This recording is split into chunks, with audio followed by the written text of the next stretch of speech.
এই ধরনের কয়েন যদি আপনাদের কাছে থাকে তাহলে আপনারা ভালো দাম পাবেন। চিত্তরঞ্জন দাস, হায়দ্রাবাদ। দেখুন, আমি একটা কয়েন আপনাদেরকে দেখাচ্ছি। এটাই হচ্ছে এক্সট্রিমলি রিয়ার কয়েন, যে কয়েনের বাজার মূল্য 30 থেকে 50,000 টাকা অবধি হতে পারে। আপনারা দেখুন কয়েনটা ভালো করে দেখাচ্ছি।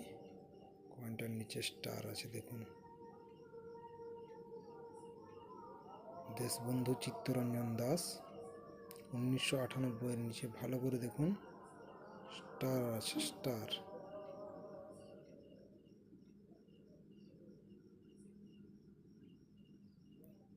এই কয়েনটা যদি আপনার কাছে থাকে আপনারাও 30 থেকে 50,000 টাকা অবধি আপনারা পেয়ে যেতে পারেন।